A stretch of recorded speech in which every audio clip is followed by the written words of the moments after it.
गुड़गांव दिल्ली से सटे होने के बावजूद एक समय यहाँ डेवलपमेंट के नाम पर कुछ भी नहीं था। जंगल और सुनसान सड़कें गुड़गांव की पहचान बन चुकी थी। सूरज डूबने के बाद लोग यहाँ जाने से डरते थे। दिल्ली बॉर्डर से आगे जाना हो तो आपको 2 गुना किराया देना पड़ता था। उस समय किसी ने इमेजिन भी नहीं किया था कि गुड़गांव जैसी जगह पर आज 100 करोड़ के अपार्टमेंट भी बेचे जाएंगे। लेकिन एक इंसान की वजह से ये सब कुछ पॉसिबल हो पाया। जी हाँ, मैं बात कर रहा हूँ केपी सिंह की। केपी सिंह ने सोचा था कि वो गुड़गांव को एक ऐसे एडवांस सिटी के रूप में डेवलप करेंगे जैसा कि उस समय साउथ कोरिया और मलेशिया के शहरों में हुआ करते थे। लेकिन उनके इस सपने को बर्बाद करने में लोगों ने एड़ी चोटी एक कर दी। इसके बावजूद फॉर्च्यून 500 की लिस्ट में 250 कंपनीज का हेडक्वार्टर आज गुड़गांव में ही मौजूद है और ये शहर आज 8000 से भी ज्यादा स्टार्टअप्स का घर बन चुका है। लेकिन ये सब आखिर हुआ कैसे? किस तरह डीएलएफ ने एक वीरान इलाके को स्मार्ट सिटी के रूप में डेवलप कर दिया? आखिर क्या है इसके पीछे की पूरी कहानी? लेकिन दोस्तों, जानने से पहले वीडियो को एक लाइक जरूर कर दीजिएगा। तो आइए डिटेल में जानने की कोशिश करते हैं। तो दोस्तों, इस कहानी की शुरुआत होती है 19 नवंबर 1929 को, जब यूपी के बुलंद शहर में खुशहाल पाल यानी कि केपी सिंह का जन्म हुआ। इनके फादर चौधरी मुख्तार सिंह पेशे से एक लॉयर थे और माँ एक होम मेकर थी। इन्होंने अपनी प्राइमरी की स्टडी एक लोकल मदर से ही सीखी और फिर 1939 में डीएवी में एडमिशन ले लिया। स्कूल खत्म होने के बाद जुलाई 1945 में इन्होंने मेरिट कॉलेज में एडमिशन ले लिया। लेकिन अभी वहाँ कुछ हफ्ते ही बीते थे कि इनकी लाइफ में एक बड़ा टर्निंग पॉइंट आता है। दरअसल उसी दौरान उनके एक बहुत ही क्लोज फ्रेंड गोपाल सिंह ने इंग्लैंड में एयर सर्विस ट्रेनिंग फैसिलिटीज के ग्राउंड इंजीनियरिंग कोर्स के लिए बिना केपी सिंह को बताए ही उनके नाम से एप्लीकेशन डाल दी और लकीली वो इसमें सिलेक्ट भी हो गए। लेकिन केपी सिंह एक मिडिल क्लास फैमिली से बिलोंग करते थे और इंग्लैंड में स्टडी करना वो अफोर्ड नहीं कर सकते थे, इसलिए उन्होंने ज्यादा उम्मीदें नहीं रखी। लेकिन जब इस सिलेक्शन के बारे में उनके पेरेंट्स को पता चला तो उन्होंने फंड जुटाने में अपना जी जान लगा दिया और आखिरकार केपी सिंह इंग्लैंड के लिए रवाना हो गए। और अभी तो वहाँ कुछ महीने ही गुजरे थे कि उनकी मुलाकात जूली से हुई। दोस्तों, जूली एक rich family with reputed background से बिलोंग करती थी, जिसका पॉजिटिव इम्पैक्ट केपी सिंह पर पड़ा। जूली के जरिए उनकी मुलाकात इंग्लैंड के कई दिग्गजों से हुई और उनसे काफी कुछ सीखने को मिला। केपी सिंह अब अपनी लाइफ में बहुत ही खुश थे और जूली के साथ शादी करके इंग्लैंड में ही सेटल होने की प्लानिंग कर रहे थे। लेकिन उसी दौरान उनकी मुलाकात एक Indian army officer brigadier Mahendra Singh Vadalia से हुई और यहीं से उनकी खुशहाल जिंदगी में कई तरह की मुश्किलें आनी शुरू हो गई। असल में महेंद्र सिंह ने मुलाकात के दौरान उन्हें इंडियन आर्मी ज्वाइन करने की सलाह दी थी। लेकिन जैसा कि हमने बताया कि केपी सिंह इंग्लैंड में ही सेटल होने का इरादा बना चुके थे, इसलिए वो इंडिया वापस न जाने के बहाने बनाने लगे। उनका कहना था कि वो केवल आईएमए के एग्जाम के लिए इंडिया नहीं जा सकते। पर दोस्तों, एक स्पेशल केस के अंडर उनके एग्जाम को इंग्लैंड में ही ऑर्गेनाइज करवा दिया गया। अब केपी सिंह बिना मन के एग्जाम में बैठ तो गए और इत्तेफाक से उन्होंने उसे क्लियर भी कर लिया। इसलिए केपी सिंह ने अब एक नया बहाना बनाया कि उनके पास टिकट के पैसे नहीं, लेकिन बाद में उन्हें फ्री में टिकट भी प्रोवाइड करवाया गया। ऐसे में केपी सिंह को इंडिया वापस आना पड़ा और जूली से उनका साथ हमेशा के लिए छूट गया। इंडिया आने के बाद अब केपी सिंह अपने काम में बिजी हो गए और खुशहाल जीवन बिताने की कोशिश करने लगे। उसी दौरान उनकी मुलाकात इंदिरा सिंह से हुई,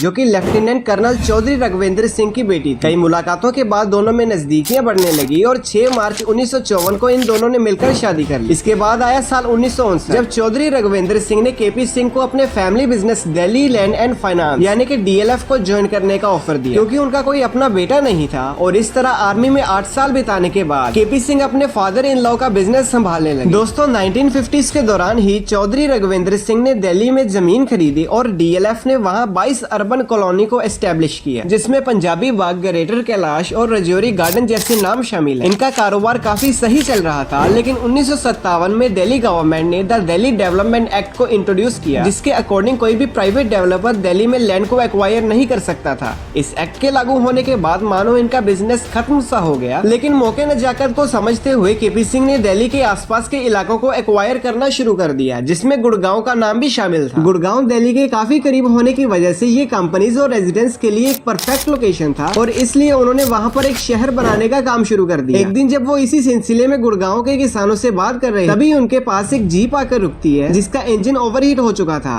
और उसके ओनर ने उनसे पानी मांगा। ये कार ओनर कोई और नहीं बल्कि खुद राजीव गांधी जी थे, जो अपने महरौली के फार्म हाउस के लिए रवाना हुए थे। राजीव गांधी जी ने बातों ही बातों में केपी सिंह से पूछ लिया कि आप इतनी गर्मी में यहाँ पर क्या कर रहे हैं। इस पर केपी सिंह ने उन्हें अपने प्रोजेक्ट के बारे में बताया, जो कि राजीव गांधी को काफी इम्प्रेसिव लगा। लगभग 1.5 घंटे की बातचीत के बाद राजीव गांधी ने उन्हें मीटिंग के लिए अपॉइंट कर लिया। दोस्तों, इसी मीटिंग की वजह से अप्रैल 1981 में 39 एकड़ की डेवलपमेंट के लिए उन्हें फर्स्ट लाइसेंस मिल चुका था। अब यहाँ तक तो सब कुछ सेट था, लेकिन अब सबसे बड़ा चैलेंज था किसानों को जमीन बेचने के लिए कन्विंस करना। इसके लिए अब केपी सिंह ने करीब 700 किसानों से बात की, उन्हें अच्छा अमाउंट ऑफर किया, साथ ही उनके बच्चों के लिए स्कूल एडमिशन से लेकर हॉस्पिटल में इलाज करवाने की व्यवस्था भी की। उन्हें ये भी बताया कि इन बंजर जमीनों को बेचकर यहाँ से थोड़ी ही दूरी पर आप उपजाऊ जमीन भी खरीद सकते हैं। इस तरह से काफी सारे एफर्ट्स के बाद आखिरकार किसानों ने हामी भर दी। लेकिन अब केपी सिंह के सामने सबसे बड़ा चैलेंज ये था कि किसानों को देने के लिए वो एक बार में ही इतने सारे पैसे लाएंगे कहां से। और यहाँ पर उनके फादर इन लॉ यानी कि रघुवेंद्र सिंह ने दिमाग लगाया। उन्होंने किसानों से कहा कि हम जमीन के बदले आपको जो पैसे दे रहे हैं उनमें से 90% आप वापस डीएलएफ को कर्ज दे दें। जैसे ही ये कंपनी प्रॉफिट बनाने लगेगी वो इनके पैसे को रिटर्न कर देंगे। अब इस चीज के लिए किसानों को कन्विंस करना वैसे तो काफी मुश्किल था, लेकिन जैसे तैसे करके आखिरकार उन्होंने उनको मना ही लिया। दूसरी तरफ केपी सिंह साउथ कोरिया और मलेशिया के टूर पर चले गए ताकि वहाँ के डेवलपमेंट मेथड्स को सीखकर गुड़गांव वेंचर को स्टार्ट कर सके। वहाँ से वापस आने के बाद साल 1981 में उन्होंने सिल्वर ओक्स नाम के एक हाई राइजिंग बिल्डिंग प्रोजेक्ट पर काम करना शुरू कर दिया। इसके बाद 1982 में उन्होंने डीएलएफ सिटी के डेवलपमेंट को स्टार्ट किया। साथ ही ये हर महीने 1 से लेकर 6 तारीख के बीच धीरे धीरे करके उन किसानों के पैसे भी लौटाने लगे जिन्होंने डीएलएफ को कर्ज दे रखा था। दोस्तों अब फरवरी 1983 में अब इन्हें डीएलएफ के 556 एकड़ के एरिया को डेवलप करने का लाइसेंस मिल चुका था और उस समय ये कंपनी बहुत ही तेजी से ग्रो कर रही थी। लेकिन डीएलएफ की ये ग्रोथ एक व्यक्ति को बिल्कुल भी पसंद नहीं आ रही थी, जिसका नाम था बंसीलाल, जो कभी केपी सिंह के अच्छे मित्र हुआ करते थे। इन दोनों के बीच इतने अच्छे संबंध थे कि दोनों घंटों गॉसिप्स करने में ही बिता देते थे। एक दूसरे के साथ चाय पीना या गाड़ी से एक दूसरे को घर पे ड्रॉप करना अक्सर उनके बीच में होता रहता था। दिसंबर 1975 के दौरान एक दिन केपी सिंह ने कुछ खास गेस्ट के लिए एक ग्रैंड पार्टी को ऑर्गेनाइज किया, जिसमें बंसीलाल भी इनवाइटेड थे। केपी सिंह को लगा कि पार्टी में शामिल होने के बाद बंसीलाल कहीं बोर न हो जाए, इसलिए उनके साथ के लिए उन्होंने अपने सर्कल्स में कुछ सीनियर आर्मी ऑफिसर्स को भी इनवाइट किया। लेकिन केपी सिंह को जरा भी आइडिया नहीं था कि इस खुशी के मौके पर कुछ ऐसा हो जाएगा जिसके चलते उनकी दोस्ती दुश्मनी में बदल जाएगी। असल में पार्टी के दौरान एक सीनियर ऑफिसर ने काफी ड्रिंक कर ली थी और ड्रिंक करके वो बंसीलाल से कहने लगे कि आप बहुत ही अच्छा काम कर रहे हैं, अगर आप कहें तो मैं आपके बारे में संजय गांधी से बात करूं। अब बंसीलाल उस वक्त एक डिफेंस मिनिस्टर थे जिनका ओहदा एक आर्मी ऑफिसर से काफी बड़ा था। ऐसे में एक आर्मी ऑफिसर के मुंह से इस तरह की बातें सुनकर उन्हें बहुत ही ज्यादा इंसल्ट फील हुई और वो नाराज होकर पार्टी छोड़कर घर चले गए। बाद में जब केपी सिंह को इस बात के बारे में पता चला तो वो बंसीलाल से मिलने उनके घर चले गए, लेकिन बंसीलाल ने मिलने से इनकार कर दिया क्योंकि उन्हें लगा कि केपी सिंह ने उन्हें जलील करने के लिए ही पार्टी में बुलाया था। इसके बाद भी केपी सिंह ने उन्हें कई सालों तक मनाने की कोशिश की, लेकिन उन्होंने इनकी एक भी बात नहीं सुनी। इसके बाद 1986 में बंसीलाल हरियाणा के चीफ मिनिस्टर बन गए और उनके पास अब डीएलएफ को बर्बाद करने की पावर आ गई थी और इसी का ही फायदा उठाते हुए 5 नवंबर 1986 को उन्होंने कंपनी के सारे लाइसेंस कैंसिल कर दिए। साथ ही पेपर में बड़े-बड़े आर्टिकल्स को पब्लिश करके लोगों को वार्न किया कि वो डीएलएफ को किसी भी तरह की पेमेंट ना दे। इस खबर के छपते ही डीएलएफ के हजारों क्लाइंट्स परेशान हो गए और अपने रिफंड की मांग करने लगे। ये समय अब केपी सिंह के लिए बहुत ही मुश्किल भरा रहा था, लेकिन फिर भी उन्होंने एक बहुत ही बड़ा स्टेप लेते हुए अपने सभी स्टाफ्स को बुलाकर कहा कि जो भी लोग रिफंड चाहते हैं उन सबके पैसे वापस कर दिए जाए। दोस्तों और भी कई तरीकों से बंसीलाल ने डीएलएफ को बर्बाद करने की कोशिश की, जिससे तंग आकर केपी सिंह ने राजीव गांधी से मिलने की सोची। अब राजीव गांधी प्रधानमंत्री बनने के बाद हर रोज अपने घर पर जनता दरबार लगाते थे एंड उसी दौरान उन्हें कतार में एक दिन केपी सिंह नजर आ गए। उनसे वजह पूछी तो उन्होंने सारी प्रॉब्लम्स बताई जो बंसीलाल ने क्रिएट कर रखी थी। इसके लिए राजीव गांधी ने बंसीलाल से मुलाकात भी की, लेकिन वो रुकने का नाम ही नहीं ले रहे थे और आए दिन उनकी नफरत केपी सिंह के लिए बढ़ती ही जा रही थी। फिर एक दिन केपी सिंह को राजीव गांधी के ऑफिस से कॉल आई कि वो तुरंत उनसे मिलने आए एंड जब वो ऑफिस पहुंचे तब उन्हें पता चला कि बंसीलाल उन्हें जेल पहुंचाने की कोशिश में है। अब केपी सिंह को कुछ भी समझ में नहीं आ रहा था कि वो आखिर करें क्या एंड तभी उनके चाचा ने प्रोटेक्ट करने की जिम्मेदारी उठाई और केपी सिंह को दिल्ली से 10 किलोमीटर दूर ऊंचा गाँव में छुपा दिया। अब यहाँ आने के बाद उन्हें कुछ भी समझ नहीं आ रहा था कि वो इस सिचुएशन से कैसे बाहर निकले और आखिरकार काफी समय के बाद उन्हें एक उम्मीद की किरण तब नजर आई जब 19 जून 1987 को बंसीलाल मुख्यमंत्री पद से हटाए गए और उनकी जगह चौधरी देवीलाल ने सीएम की शपथ ली। लेकिन बंसीलाल की वजह से इस कंपनी की रेपुटेशन इतनी ज्यादा गिर चुकी थी कि किसी भी क्लाइंट को इन पर भरोसा ही नहीं होता था। साथ ही बैंक से लोन लेना भी इनके लिए काफी चैलेंजिंग हो गया था। इसीलिए केपी सिंह ने नॉन बैंकिंग एजेंसी से हायर इंटरेस्ट रेट पर लोन लेना शुरू कर दिया। धीरे धीरे इस कंपनी की सिचुएशन सुधरने लगी और नए सीएम की मदद से केपी सिंह ने डीएलएफ के रद्द हुए लाइसेंस को 31 जनवरी 1989 के दिन रिस्टोर करवा लिया। अब डीएलएफ के ऑपरेशन सही से रन होने लगे थे और मार्केट में फिर से इसकी रेपुटेशन बिल्ड होने लगी। लेकिन इस कंपनी के चैलेंजेस अभी भी पूरी तरह से खत्म नहीं हुए थे, क्योंकि 21 मई 1991 की सुबह राजीव गांधी की हत्या हो गई, जिसको सुनकर केपी सिंह के पैरों तले जमीन खिसक गई। दरअसल मई 1996 में बंसीलाल ने फिर से सीएम की कुर्सी संभाली और फिर से उन्होंने प्रॉब्लम क्रिएट करना शुरू कर दिया। दोस्तों बढ़ते हुए ट्रैफिक को देखते हुए मार्च 1998 1998 में देवीलाल की सरकार ने NH8 के प्रोजेक्ट को अप्रूवल दिया था ताकि दिल्ली से फरीदाबाद और जयपुर से आने वाली ट्रैफिक को कम किया जा सके। और इस प्रोजेक्ट से गुड़गांव की भी कनेक्टिविटी बढ़ने वाली थी, जिससे DLF को भी काफी प्रॉफिट होने वाला था, क्योंकि इससे वहाँ की प्रॉपर्टी का प्राइस और भी ज्यादा इंक्रीज होने वाला था। इस गुड न्यूज को सुनाने के बाद KP सिंह ने डेवलपमेंट की रफ्तार और भी तेज कर दी, लेकिन बंसीलाल ने फिर से अपनी चाल चली और सभी रूल्स एंड रेगुलेशन के अगेंस्ट जाकर 1998 में इस प्रोजेक्ट को ही बंद कर दिया। अपने टेन्योर में बंसीलाल ने ऐसी कई प्रॉब्लम्स क्रिएट की जिससे कंपनी को बहुत ही ज्यादा नुकसान हुआ। आखिरकार साल 1999 के असेंबली इलेक्शन में बंसीलाल की हार हो गई, जिसके बाद ओम प्रकाश चौटाला हरियाणा के नए CM बने और रेजिडेंट वेलफेयर एसोसिएशन के लंबे समय तक प्रोटेस्ट के बाद अगस्त 2003 में इन्होंने NH8 के प्रोजेक्ट को दोबारा से स्टार्ट कर दिया। इस तरह से गुड़गांव और दिल्ली के बीच की दूरी काफी कम हो गई। साथ ही NH8 की वजह से कई कंपनीज ने गुड़गांव में अपनी फैक्ट्री सेटअप कर ली। इस तरह से एक बंजर जमीन वाली जगह बड़ी बड़ी कंपनीज की पसंदीदा लोकेशन बन गई। दोस्तों, जानकारी के लिए आपको बता दें कि यहाँ Maruti Suzuki, Honda motorcycle, hero MotoCorp, IBM, American express, Microsoft, Google, Accenture और सैमसंग जैसी इंडियन और इंटरनेशनल कंपनीज ने अपनी कॉर्पोरेट ऑफिस को एस्टेब्लिश किया। उसके बाद गुड़गांव की किस्मत ऐसे बदली जैसे कभी किसी ने इमेजिन भी नहीं किया हो। दोस्तों, KP सिंह ने सोचा कि सिर्फ इंफ्रास्ट्रक्चर को डेवलप करना ही काफी नहीं होगा, बल्कि यहाँ बेसिक फैसिलिटीज से लेकर जॉब एंड स्ट्रॉन्ग इकोनॉमी का भी होना बहुत जरूरी है, क्योंकि यहाँ घर तो बन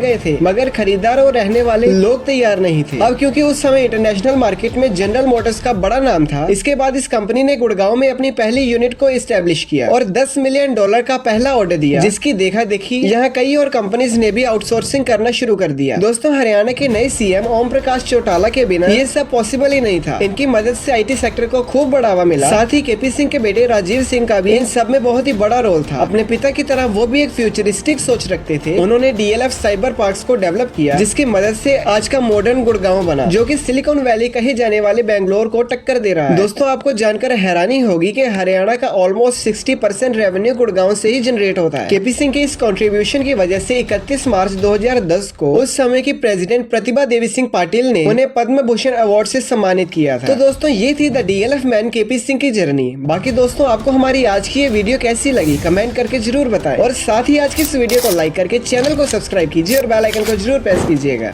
अब दोस्तों, आपने ये सभी बातें तो जान ली, लेकिन क्या आप जानते हैं कि आखिर कैसे हर्षित मेहता ने स्टॉक मार्केट को पूरे तरीके से अपने ही कंट्रोल में कर लिया था? तो जानने के लिए आई बटन पर दिए गए वीडियो पर क्लिक करके वीडियो को पूरा देखें।